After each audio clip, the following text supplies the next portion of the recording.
Hi, my name is Pamela Coons, Associate Professor of Medicine in the Division of Oncology at Yale School of Medicine and Yale Cancer Center. I'm excited to announce ASCO's new open access journal, JCO Oncology Advances. As the inaugural editor-in-chief, I hope to support JCO Oncology Advances to become the premier platform to bridge the gap between accessible scientific research and clinical care. Stay tuned for more information, including new article types, at ascopubs.org/JCO Oncology Advances. We look forward to seeing your submissions in spring of 2024.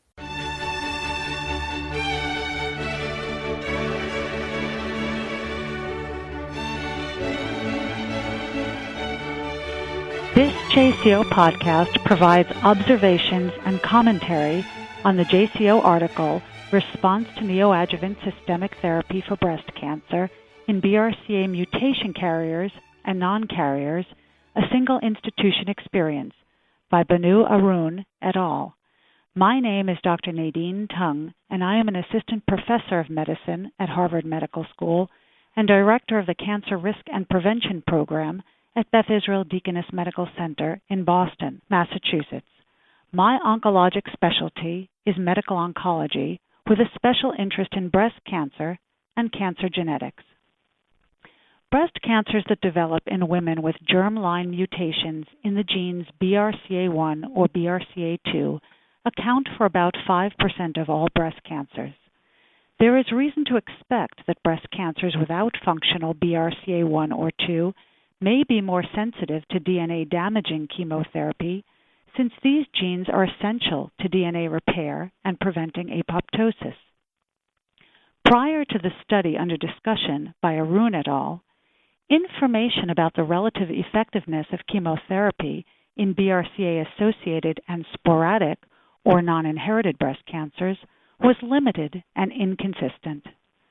The current article provides much-needed information about the responsiveness of BRCA-associated breast cancers to anthracycline-based chemotherapy, the standard regimen used to treat breast cancer.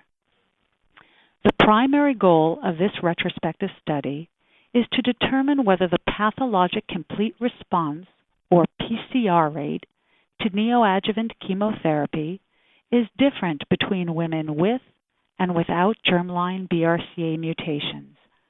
The secondary aim is to evaluate relapse-free and overall survival in these populations. The study identified 317 women who had undergone BRCA testing and received neoadjuvant chemotherapy between 1997 and 2009. 18% were BRCA1 mutation carriers, 7% BRCA2 carriers, and 75% were non-mutation carriers. 95% of the patients had received anthracycline-based chemotherapy. 82% received an anthracycline with a taxane, while 13% received an anthracycline without a taxane. As expected, there were more high-grade triple-negative breast cancers, that is, tumors lacking expression of the estrogen receptor, or ER, progesterone receptor, and human epidermal growth factor 2, or HER2, receptor in the BRCA1 group. 64% of the BRCA1-associated breast cancers were triple-negative, compared to only 24% in non-carriers and 9% in BRCA2 carriers. Also, as previously described, there were fewer HER2-positive breast cancers in mutation carriers, only 8%, compared to 24% in non-carriers. Of note, most of the patients with HER2 breast cancer in this study received trastuzumab as part of neoadjuvant therapy. The results showed that the PCR rate was significantly higher in the BRCA1 carriers, 46%, compared to 13% in BRCA2 carriers and 22% in non-carriers. This difference was statistically significant with a p-value of 0.0008. In multivariate logistic regression, the significant predictors of a PCR were BRCA1 mutation, ER negativity, and trastuzumab use. The odds ratio for a PCR in BRCA1 carriers was 3.10 with a corresponding p-value of 0.002. Despite the higher PCR rate in BRCA1 carriers, with a median follow-up of 3.2 years, the 5-year relapse-free survival and overall survival did not differ with respect to BRCA status. All patients who achieved a PCR had significantly better 5-year outcomes compared to patients who did not. As has been previously reported, the current study found that triple-negative breast cancer was an independent predictor for poorer outcome, despite the higher PCR rate, presumably because of a higher relapse rate among those who did not achieve a PCR. How do these results compare to those of other studies? Previous retrospective studies had reported PCR rates ranging from 8% to 44% in BRCA1 carriers receiving anthracycline-based regimens with or without a taxane. The current study found that BRCA1 status predicted a higher PCR rate, whereas a study from Poland by Bierski et al. Reported a lower PCR rate in BRCA1 carriers who received neoadjuvant doxorubicin and docetaxel compared to non-carriers, and suggested that BRCA-related breast cancers are relatively taxane resistant. These disparate results may be related to the retrospective nature of these studies, as well as to the relatively small number of carriers evaluated.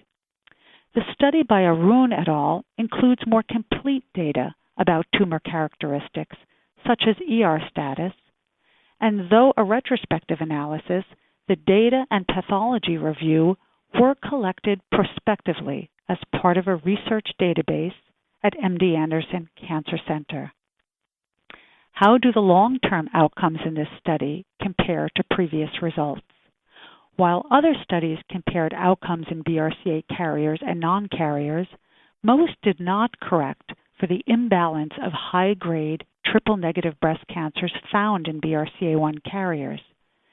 Despite this limitation, recent retrospective studies have demonstrated that prognoses are similar for women with BRCA-related and non-inherited breast cancers, especially if chemotherapy is administered. A recent study by Lee et al. Reported no difference in long-term outcomes between BRCA1 mutation carriers and non-carriers with triple-negative breast cancer treated with anthracycline-based chemotherapy. The findings by Arun et al. Are consistent with these results. So are BRCA1 breast cancers intrinsically more chemosensitive? Would the PCR rate still be higher in BRCA1-associated breast cancers if factors known to predict for response to chemotherapy were controlled for?